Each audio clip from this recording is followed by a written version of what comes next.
गोरखपुर नाम का एक गांव हुआ करता था।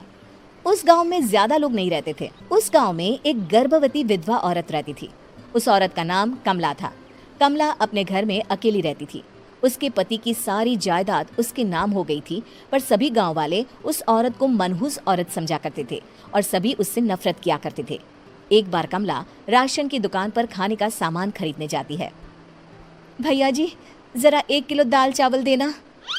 अरे हाय हाय हाय हाय हाय, अरे मनहूस औरत, मेरी दुकान में अपशुगन करवाने आ गई क्या? हैं? चल जा यहाँ से, मैं कुछ नहीं देने वाला हूँ तुझे। भाग भाग यहाँ से, चल जा निकल।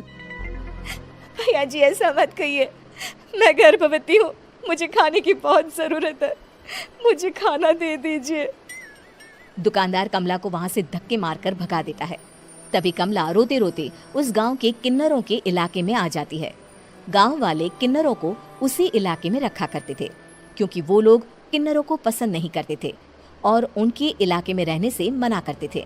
तो किन्नरों ने उसी गांव में अपना एक इलाका बना लिया था। जब किन्नर लोग देखते हैं कि एक गर्भवती महिला रोते रोते उनके इलाके में आ गई है, तो सारे किन्नर कमला के पास जाकर उसका हाल पूछने लगते हैं। क्या हुआ बहन, तुम्हारी गर्भवती अवस्था में इतनी बुरी हालत कैसे है? तुम रो क्यों रही हो?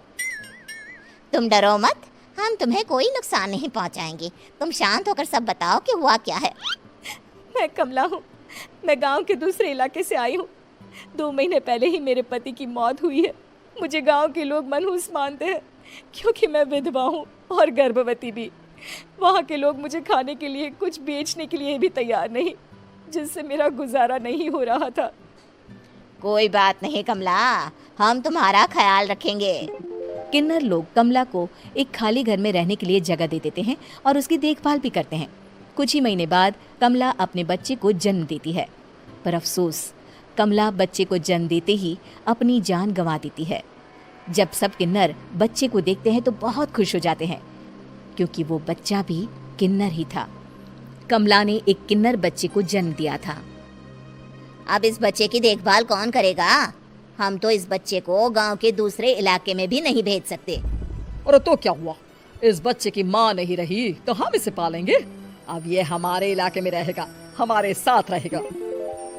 फिर वो किन्नर उस किन्नर बच्चे को गोद ले लेते हैं, उसका नामकरण कराते हैं। उस किन्नर बच्चे का नाम शक्ति रखा जाता है। देखते ही देखते शक्ति बड़ी होने लगती है। उसके रंग रूप बहुत सुंदर थे। वो बहुत सुंदर किन्नर दिखती है। एक दिन शक्ति एक किन्नर से पूछती है, माँ जी सुनिए ना, ये गांव के दूसरे इलाके में भी तो लोग रहते हैं, तो हम वहाँ क्यों नहीं जाते? हम उनसे अलग क्यों रहते हैं? शक्ति, क्योंकि वो लोग हमारे जैसे नहीं, वो लोग हमें पसंद नहीं करते, इसीलिए हम उनसे अलग रहते हैं। क्यों? वो हमें क्यों पसंद नहीं करते? मुझे एक बार उस इलाके में जाना है, मैं एक बार वहाँ जाकर घूम कर आऊँ। शक्ति, खबरदार, जो तू उस इलाके में कभी भी गई तो अपनी जान नहीं गंवाना चाहती तो उस इलाके में कभी कदम भी नहीं रखेगी, समझी? इतना कहकर वो किन्नर वहाँ से चली जाती है। शक्ति उस किन्नर की बात सुनकर बहुत रोती है। माँ जी ऐसा कैसे कह सकती हैं? उन्होंने इतनी सी बात के लिए मुझे इतना डांटा। अब तो मैं उस इलाके में जरूर जाऊंगी। फिर एक दिन शक्ति गांव के दूसरे इलाके में चुपके से जाती है। ये लोग तो हमारे जैसे ही इंसान हैं, तो ये हमसे नफरत क्यों करते हैं? जब शक्ति उस इलाके में पहुंचती है तो गांव के सारे आदमी उसके रूप से मोहित हो जाते हैं। वो लोग ये अंदाजा नहीं लगा पाते कि वो किन्नर है। शक्ति की सुंदरता देखकर सारे गांव वाले उसकी तारीफ करने लगते हैं।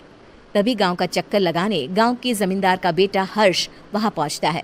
हर्ष भी दिखने में बहुत सुंदर होता है।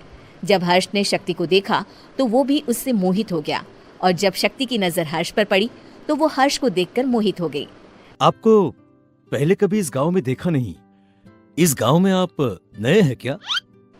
जी नहीं, वो मैं बस।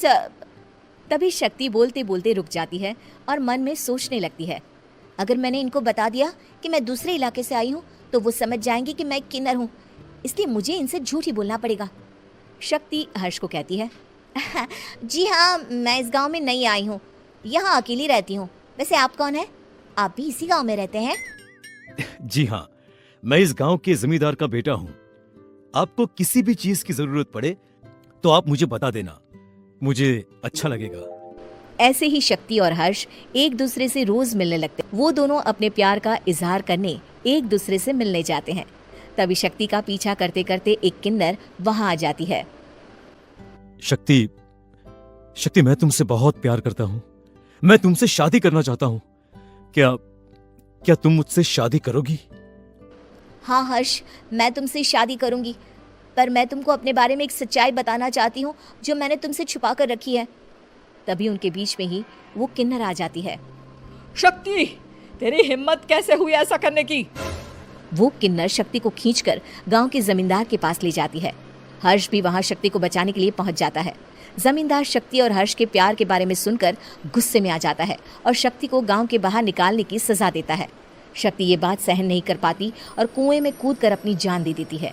जमींदार हर्ष की शादी गांव की एक लड़की से करवा देता है, पर हर्ष इस शादी से खुश नहीं होता। शक्ति अपना बदला लेने के लिए मरने के बाद किन्नर चुड़ैल बन जाती है। अब मैं इन गांव वालों को नहीं छोड़ूंगी, अब इनसे मैं अपने प्यार का बदला लूंगी। किन्नर चुड़ैल गांव वालों को परेशान करना शुरू कर देती है। एक बार वो रात को गांव के खेतों में पहुंच जाती है और वहां आग लगा देती है। सारी फसल जल के राख हो जाती है। जब एक आदमी रात को उठकर देखता है कि खेत में आग लग गई है तो वो वहां पहुंच जाता है। वो देखता है कि खेतों के बीचों बीच एक किन्नर चुड़ैल खड़ी है और वहां खड़े होकर ताली बजा रही है। गांव वाला किन्नर चुड़ैल को देखकर बेहोश हो जाता है। जब सुबह उस आदमी को होश आता है तो वो सीधा जमींदार के पास जाता है। अरे जमींदार साहब, अरे वो किन्नर चुड़ैल ने मेरी सारी फसल जला दी। अब मैं क्या करूंगा? क्या होगा मेरा? जमींदार चुड़ैल किन्नर का नाम सुनते ही सब कुछ समझ जाता है। अब वो बहुत डर जाता है। उसी रात को जब जमींदार डर के मारे अपने कमरे में सो नहीं पाता, तभी वहां अचानक से किन्नर चुड़ैल आ जाती है। किन्नर चुड़ैल जोर जोर से जमींदार के आगे खड़ी होकर हंसने लगती है और ताली बजाने लगती है। जमींदार उस डरावनी किन्नर चुड़ैल को देखकर बहुत डर जाता है। तूने मेरे साथ बहुत बुरा किया, अब मैं तुझे जान से मार दूंगी। नहीं नहीं नहीं नहीं नहीं, मुझे माफ कर दो, मुझे मत मारो। मैं कभी ऐसा दोबारा नहीं करूंगा। अब तुम जो बोलोगी वही मैं करूंगा। ठीक है, मैं चाहती हूँ कि किन्नर इलाका गांव के इलाके से जुड़े और गांव का कोई भी आदमी किन्नर समाज से द्वेष ना करे, उससे नफरत ना करे, नहीं तो मैं सारे गांव को मार दूंगी। और तुम गांव में एक नया कानून बनाओ कि अगर किसी ने भी किन्नर समाज को हानि पहुंचाने की कोशिश भी करी या इनसे भेदभाव करने की भी कोशिश करी तो उनको कड़ी से कड़ी सजा मिलेगी। हाँ, मैं ऐसा ही करूंगा। तुम जो बोलोगी वो मैं करूंगा, पर मुझे जाने दो प्लीज। तब वो किन्नर चुड़ैल वहां से चली जाती है। गांव का जमींदार किन्नर चुड़ैल का कहा मानते हुए दोनों इलाकों को एक कर देता है और नया कानून भी लागू कर देता है। तब से वहां किन्नर समाज और बाकी गांव वाले शांतिपूर्वक रहने लगते हैं।